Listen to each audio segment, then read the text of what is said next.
All right. Good morning, everybody. So don't forget that you have in-class assignment this coming Friday. So therefore, no lecture. I will be available here on Zoom if you have any questions during the lecture time.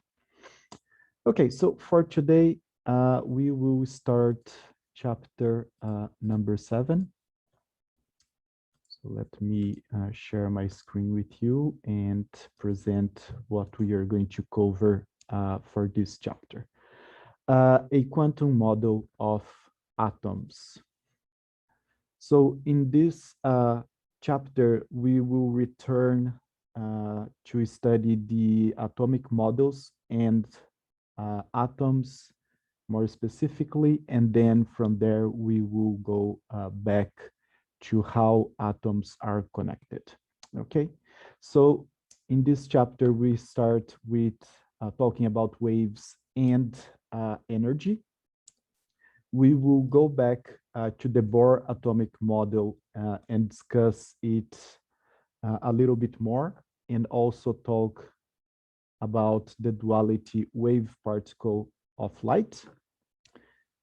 And then moving on to the Schrödinger model, quantum numbers, and atomic orbitals.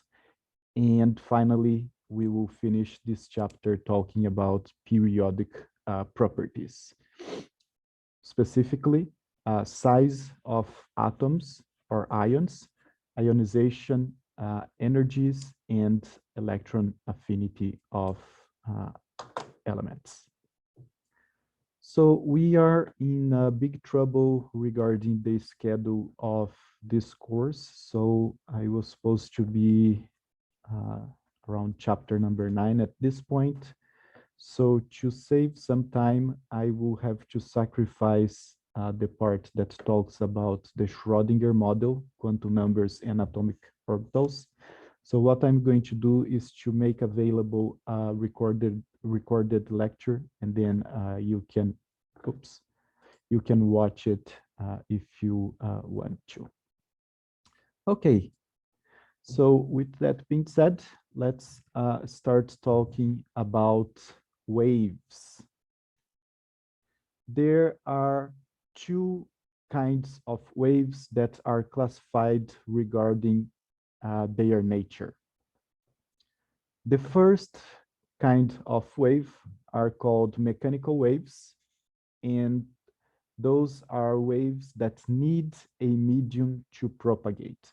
For example, sound. Okay, so mechanical waves, they only propagate if there is a medium to transport it.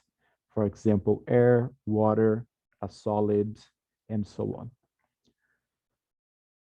The other kind of wave are the electromagnetic waves, and those waves do not need a medium to propagate.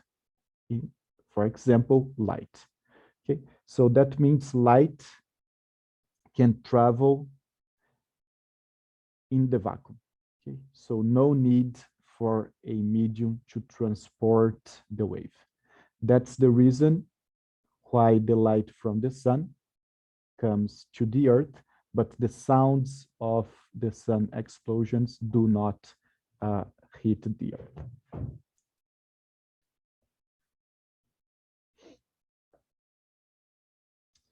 Okay, so any kind of wave is produced by a vibration.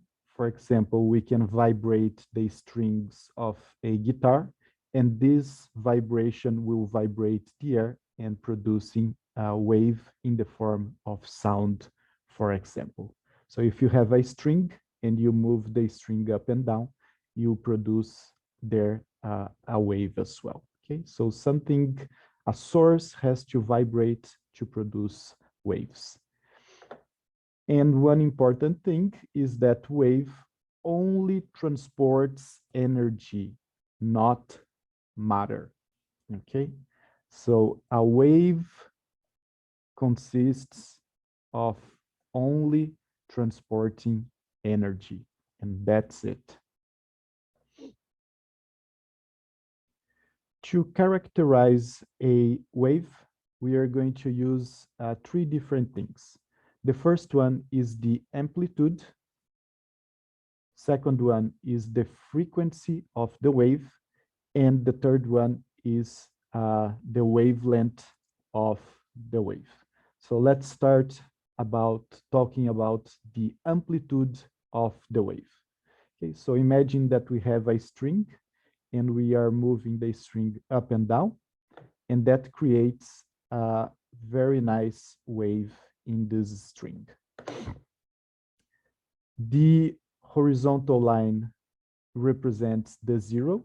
Okay, so it's the height of the string when there is no vibration. And then the maximum point from the zero to the top of the wave, that's called amplitude. The amplitude is the same if you go up or if you go down. Okay, so the amplitude is kind of the height of the wave measured from the zero. Now, if we talk about the frequency, it is the number of cycles per second, or the number of waves that are produced in 1 second. If you move up and down very slowly, you produce a small amount of waves per second. That means the frequency of this wave is going to be low. On the other hand, if you start moving up and down faster, more waves are going to be produced in 1 second, increasing the frequency, okay? Symbol for frequency is the Greek letter nu. And the unit that we are going to use is hertz, Hz, which means seconds to the -1.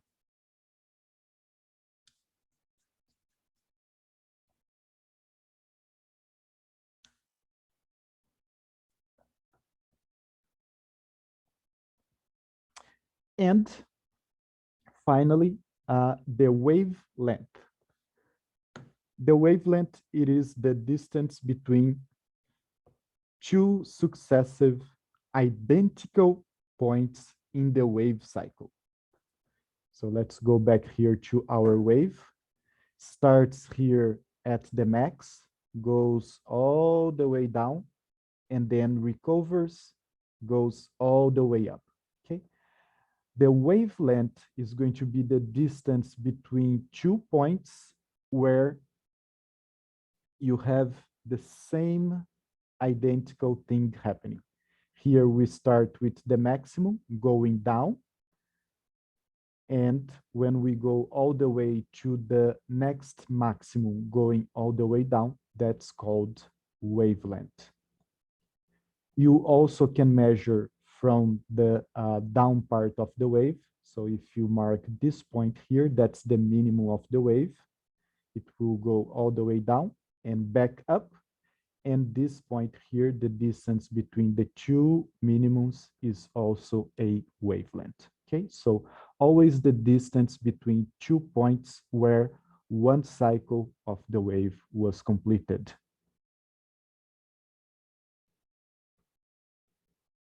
And the cycle always consists in going up, back down, and starting over. Okay, so it's a cyclic thing.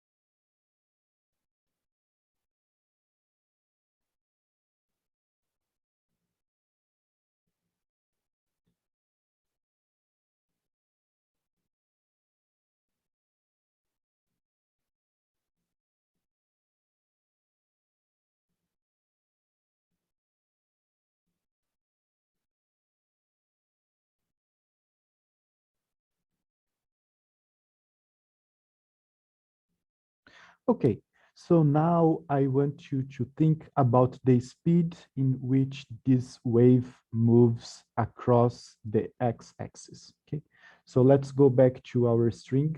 Imagine that I have a very low frequency for my wave, and now I have a very fast frequency for my wave. Think about these two different situations and try to figure out how you can compare the speed of these two waves. First one moving with very low frequency, and the second one a very high frequency. Which one would have a higher speed? Okay, so let's think about that for 30 seconds, and you don't need to answer me, and then we will move on.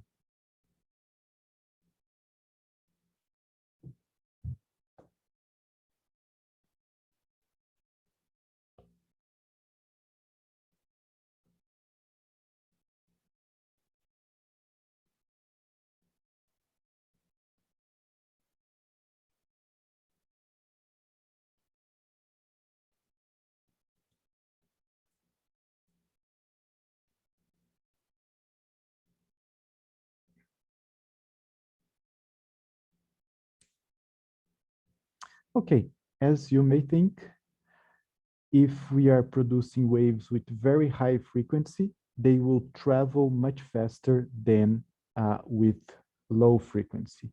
Therefore, there must be a correlation between the speed of the wave and the frequency. And for that, I will change my screen here. And now let's talk about the correlation between speed of the wave, wavelength, and frequency. And that's called the fundamental equation of waves, in which the speed symbol is going to be v, depends on the product between wavelength and frequency.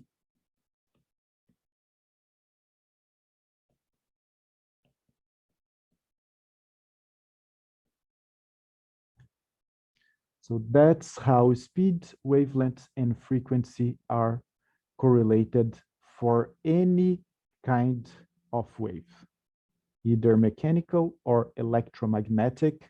We have to obey this formula. Units here, frequency is going to be given in hertz.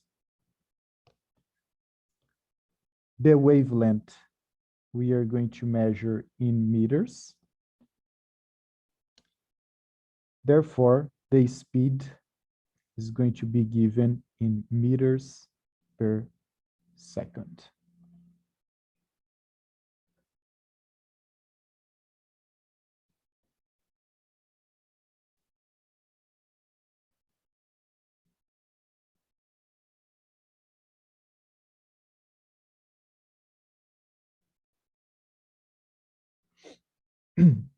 Okay, so from this point on, we are going to focus on electromagnetic waves because we are going to work with light. And any form of light has the speed equals to 3 times 10 to the 8 meters per second in the air or vacuum. And that's the highest speed possible, okay? So if we are talking about light in the air or in the vacuum, the speed has to be equals to 3 times 10 to the 8 meters per second. And when we are in these conditions, we represent the speed of light by the letter C. Okay.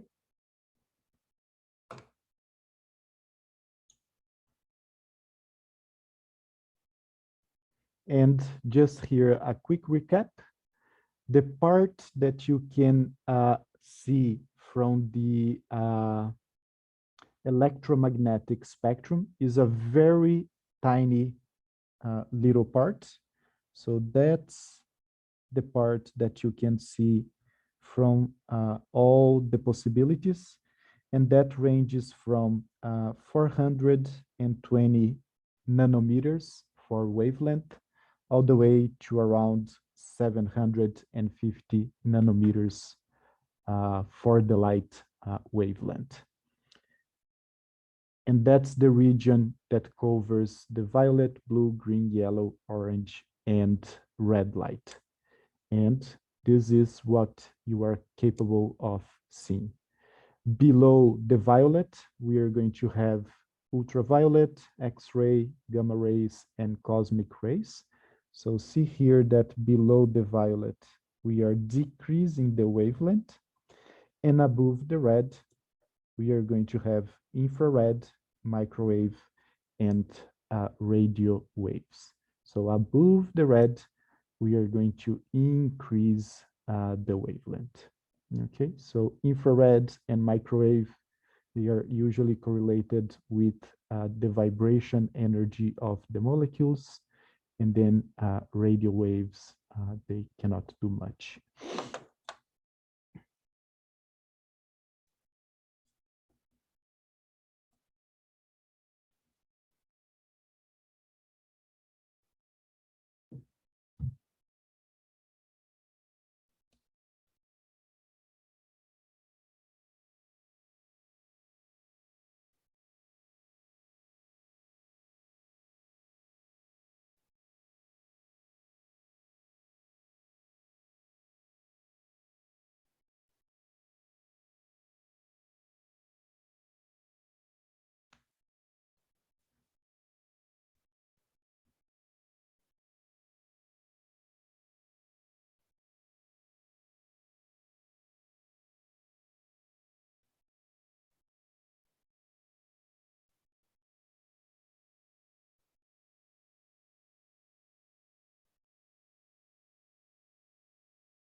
All right. So what we've seen is that any wave has a frequency, and the frequency is the number of waves produced in 1 second. Also, we saw how to find the wavelength, always the distance between 2 points where one cycle was fully completed. Okay? So we started from the top, going down, and then when it got back to the top going down again, that's what one wavelength is. The speed of any wave is correlated with wavelength and frequency. We are always going to use wavelength in meters and frequency in hertz. Therefore, the speed is going to be given in meters per second. For light, if we are talking about light propagating in the air or vacuum, then the speed is always equals to 3 times 10 to the 8th meters per second, and we are going to represent that by C. What you can see is based on the range between 420 and 750 nanometers, and it's just a small part of all the possibilities for electromagnetic waves. Okay, so, and remember that any wave only transports energy. Now let's again, the same way we tried to correlate the speed with the frequency of a wave, let's try to correlate the energy of a wave with the frequency. Let's go back to our string. If we are moving the string very slowly, we have a low frequency because not many waves are being produced. If we put our hand and the string touches our hand, that is what energy is for the wave, okay? So low frequency, it's going to barely touch my hand and I'm not going to feel much. If I increase the frequency, now we have more vibration. So when I touch the wave, now I'm going to feel more energy. Therefore, energy and frequency of a wave, they have to be somehow correlated. And that's what I want to tackle next. So we are going to exclude a lot of things here, but the Planck theory was the theory that defined how energy is transported in a wave. According to the Planck theory, the energy is absorbed or emitted in discrete packs called quantum that are always a multiple of a number. So any wave are going to transport small packs of energy, and each pack is called a quantum of energy. For light, these small packs of energy, they are called photons. And there is a direct correlation between the energy of light and the frequency of light, and that is described by the Planck equation. So here, E stands for energy.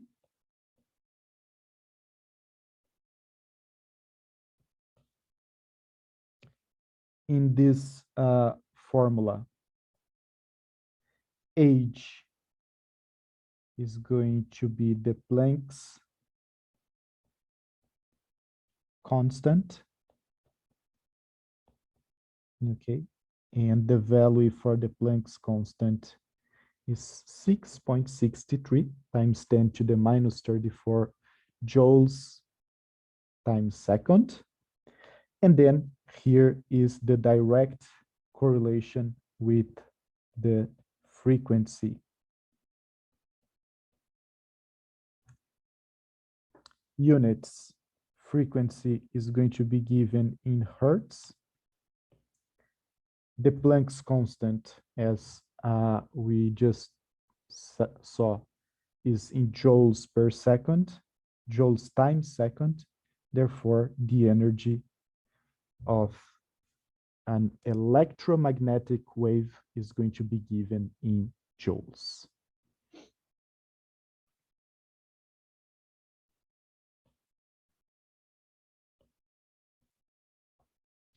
We can do a little trick with this equation. So we know that if we are talking about any wave, the speed is the product between wavelength and frequency. When we are talking about light, we are going to represent the speed by c, and that's the product between wavelength and frequency. From this equation, I'm going to isolate the frequency. So lambda is going to move to the other side, doing the opposite operation. Therefore, frequency is going to be equals to the speed of light divided by wavelength. And we can replace frequency in the Planck's equation by c over lambda, right over here. And this is an alternative way to determine the energy of light. H times c over lambda, okay? So both formulas, they represent the same thing, is just a different way to determine the energy. You can either use H times frequency or H times speed of light over wavelength. It depends on what the problem will give you. And just a recap here, c is the speed of light in the air or in the vacuum, and this is a constant value and equal to 3 times 10 to the 8 meters per second.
Okay, so now we can correlate the energy of light or any electromagnetic wave with frequency, or alternatively with wavelength.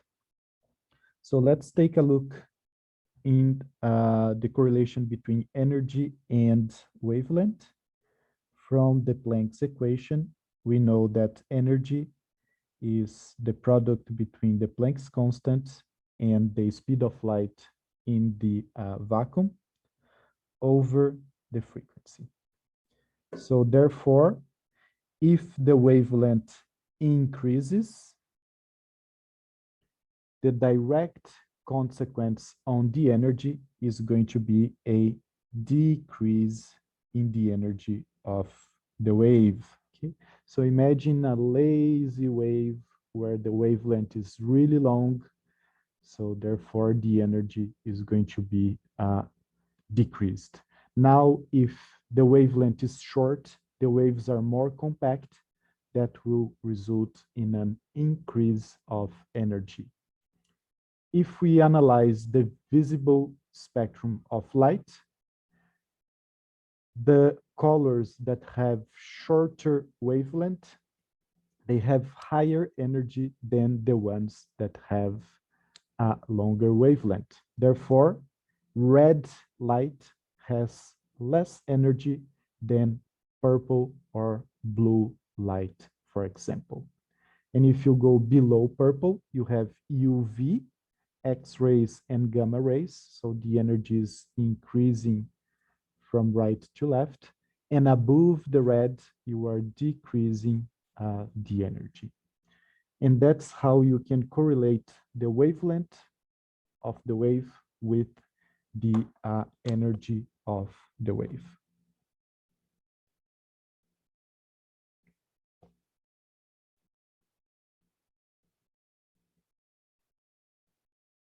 And that is one of the reasons that if you are exposed to UV, that will cause burns in your skin in a much faster fashion than when you are exposed to infrared rays. Okay, so it's just a matter of how much energy the wave is transporting.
Okay, so I quickly introduced you to waves.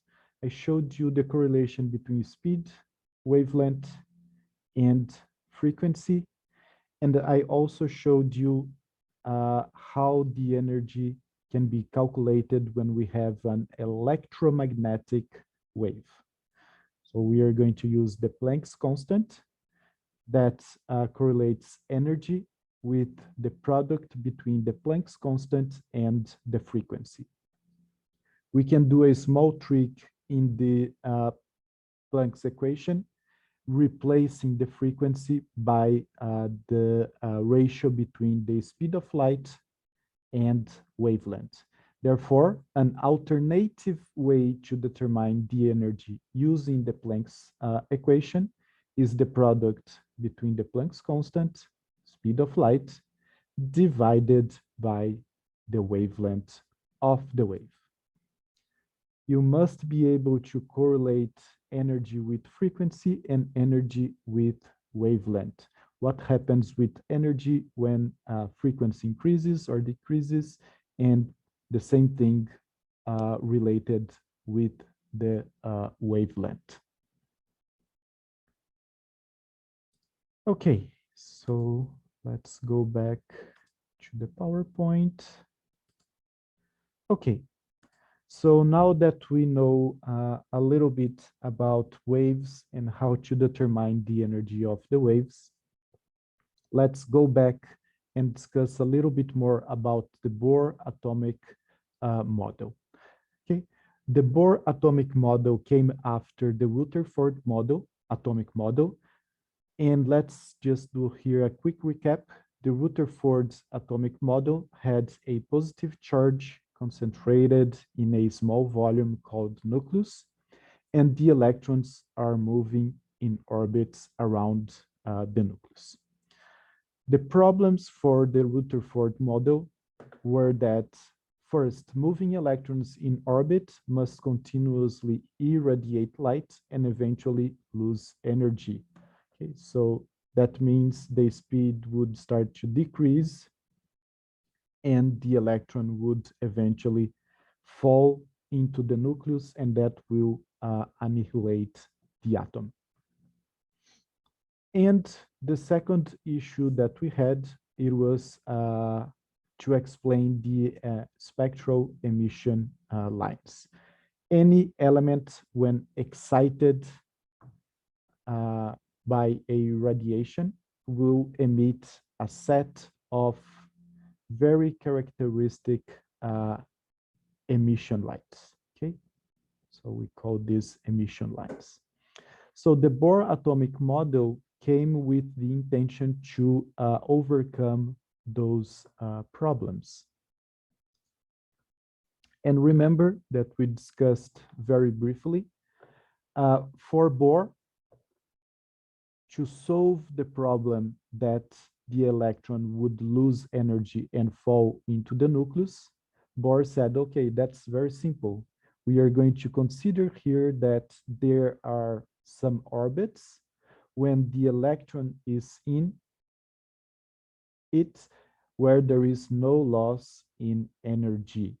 Okay, so we have here a positive charge and a negative charge in an orbit, and when the electrons are in these orbits, it doesn't lose in energy. And using a little bit of physics, this orbit here is exactly the point where there is an equilibrium between the electric and the centripetal forces. Okay? So remember that the electric force will attract the electron to the nucleus, and the centripetal will tend to move the electron far from the nucleus. Okay?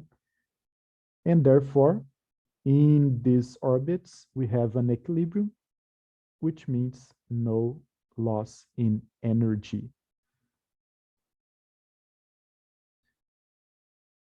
So I don't want to go too much into details in how to get the formula, but the radius for any orbit in an atom can be calculated by this kind of complex equation here.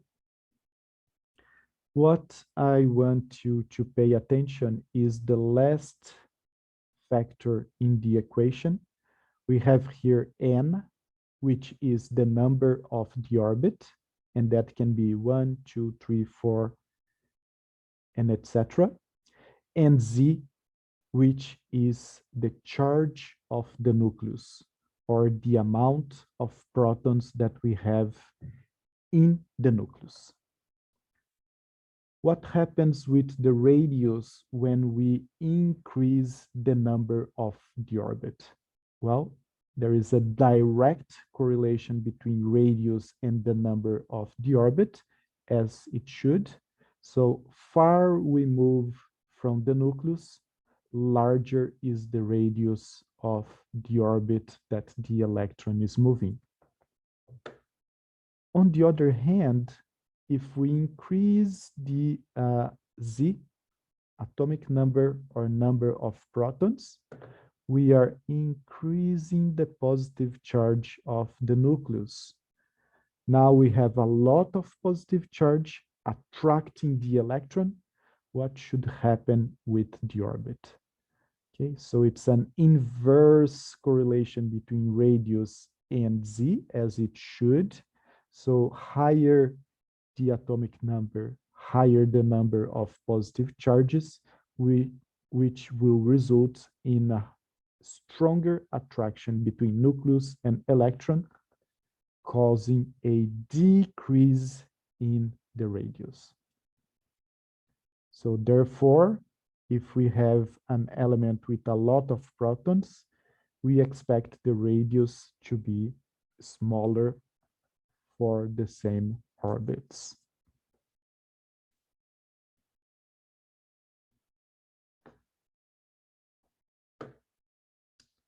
And Niels Bohr, for his work that contributed to the understanding of the atomic model, got the Nobel in Physics in 1922. Interesting is that his model was so bad that when he got the Nobel, his model was not useful, was no longer useful.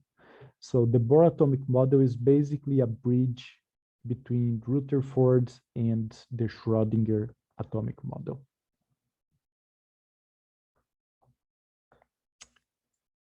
And I'm not going to get in a lot of details as well, but using the Bohr atomic model, we can also determine the energy of each orbit. And again, I want you to pay attention in the first factor here in the equation. The energy is directly correlated with the atomic number to the second power, and inversely correlated with the number of the shell or the orbit to the second power as well. And if we know all these quantities here, we can determine the energy for each orbit for any element.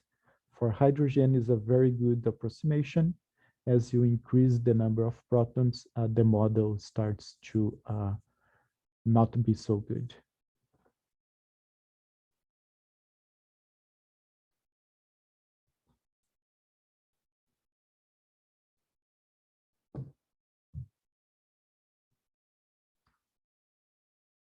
Okay, so we have here a nucleus that is positive and an electron that is negative.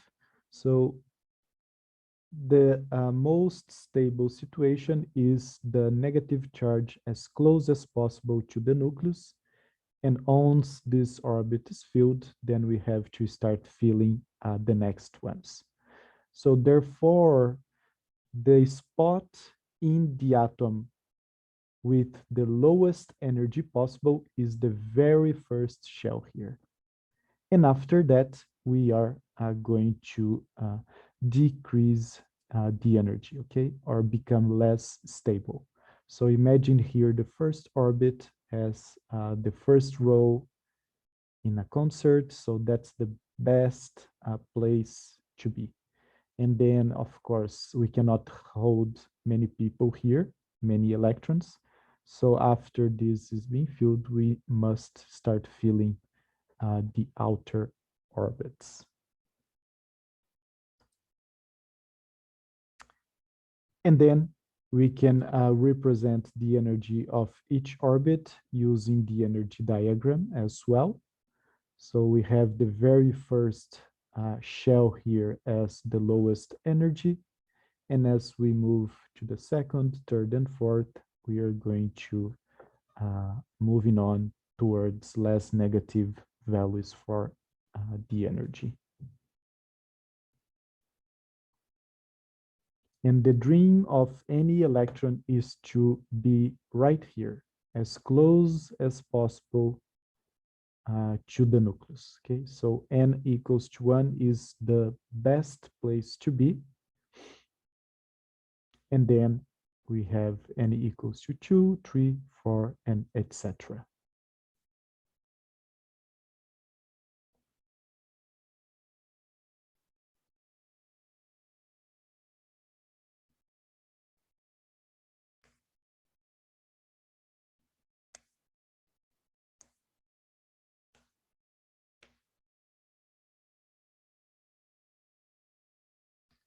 And here, because the energy depends on the atomic number, each element will have a particular set of energies. And that is a fingerprint that can be used to determine which elements are in a sample, for example. Determining the energy of each orbit will give you a unique number for each element.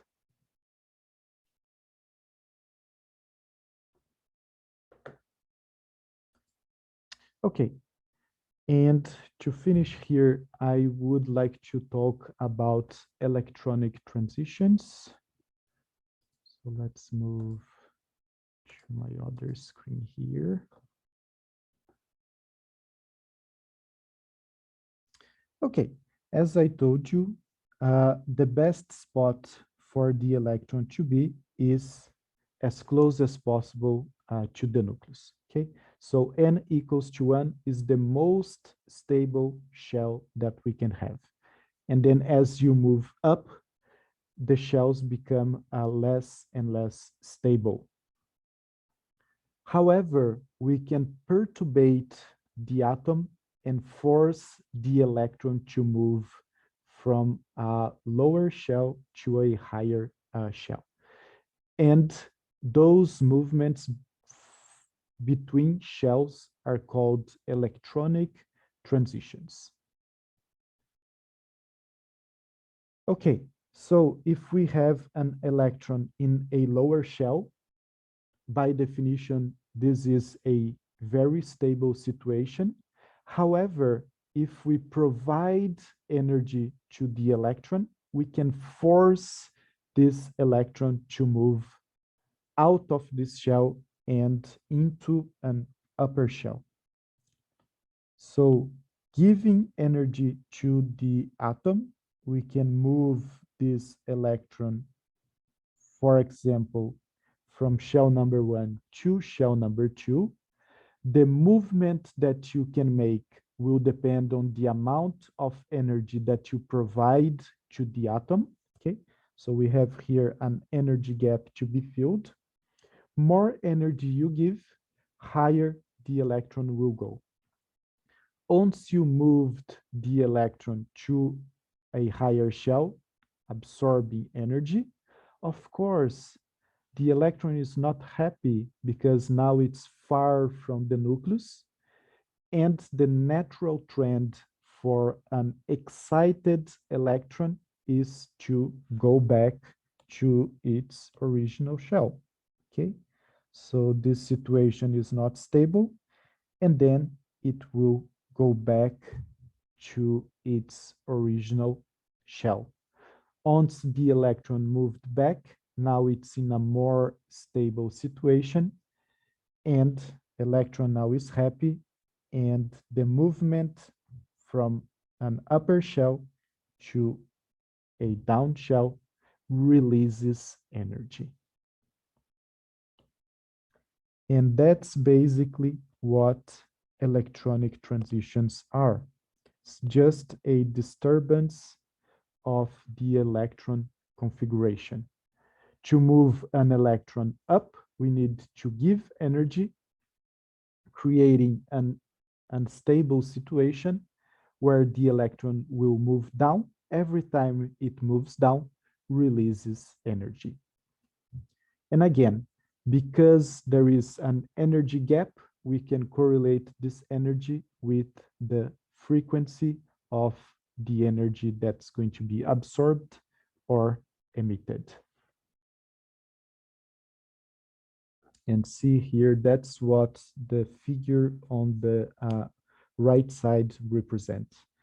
An electron moving from point A to the baseline releases a higher amount of energy, which means low frequency, while from point B to the baseline is a lower amount of energy, therefore a lower frequency as well.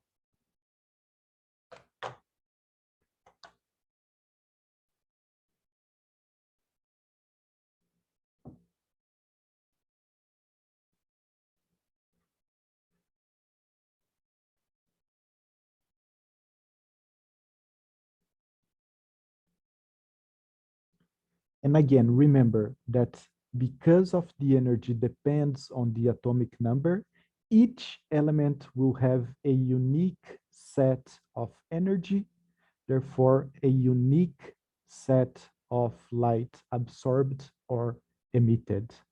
And this is a fingerprint for each element.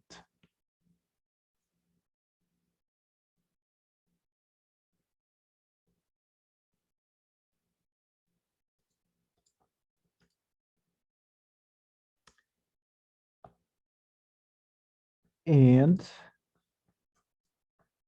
this unique amount of energy emitted or absorbed is what is used to make fireworks. In a firework, the elemental composition is different depending on the light that you want to produce. Okay, so the people that make fireworks, they know a lot of chemistry based on the color that one wants to achieve, and the composition that it will be used in fireworks. Okay, for example, red is basically strontium. We have here yellow is usually sodium.